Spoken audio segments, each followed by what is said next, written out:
Hello again, everybody, and welcome to another edition of Bulldog Barbecue. You are looking at some freshly minced garlic, chopped up in the food processor, and just between a minced and a chopped setting. And want to go ahead and show you what I'm going to be doing next.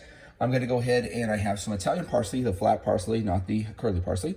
We have that right here, and you'll see some fresh peeled garlic as well. I'm going to go ahead and add some olive oil to this right here so that it processes nicely. And I'm gonna go ahead and what I'm gonna do, everybody, for my base for the marinades for today is to process this and add this with these freshly minced onions. And my flavor profile for today, we got salt, regulated garlic, we want ground black pepper and some Italian seasoning. Gonna put those on these Italian thighs with some white wine. Let this marinate for a day, and then we'll be cooking it tomorrow for Easter Sunday. All right, so what I've done is I have processed the Italian parsley as well as the some olive oil and the fresh whole chopped garlic right there. You want to use the fresh garlic. It just gives it a greater taste. So everyone, what I'm going to be doing is I'm going to be adding the spices. I'm going to be adding some white wine. Any cooking wine will do. And I have 2 packs of thighs, about 10 thighs each, so I'm gonna go ahead and go with half of a bottle. So this I'm gonna go ahead and add with those spices that I showed you earlier, and let this marinate for about 24 hours. And I'll go ahead and show you the finished marinated product before I put it in the refrigerator.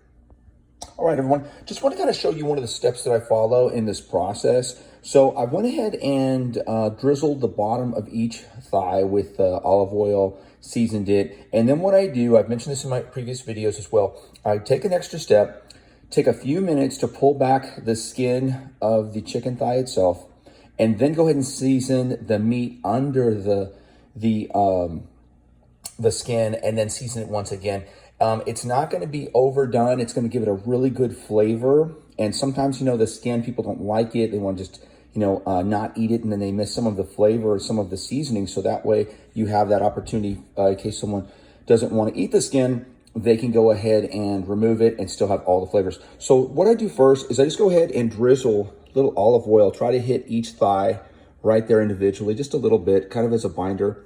And then my order is this. I go salt first because of that salt browning effect that I actually mentioned in a recent video.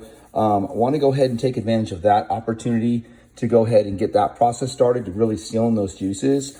Then I like to go ahead and go, even though we're going to have a whole garlic as part of the marinade, I'm going to add some granulated garlic as well. I think you can never have enough. And then I have the pepper. I put the pepper next to last so I can actually see it, because you don't want to overdo it.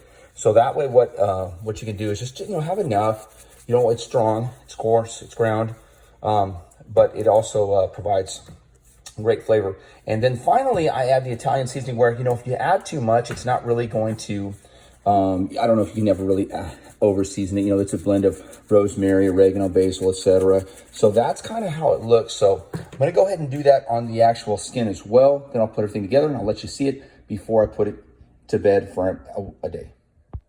Okay, everyone, so what I did is I went ahead and I finished the seasoning, mixed the thighs with the marinade of the white wine, olive oil, fresh chopped garlic, and fresh chopped onion, a yellow onion, along with some Italian parsley. And this is what it looks like. And I can't tell you how well it smells, guys. It smells great.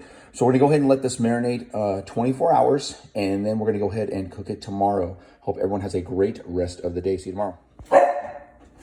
Well, hello, everyone, and welcome to another edition of Bulldog Barbecue. Happy Easter, everybody. This is the finished product. So, well, not exactly finished, but finished with the marinating process. So what I've done is 24 hours later, I have lined, so it's easier for cleanup. There you go, a cookie sheet.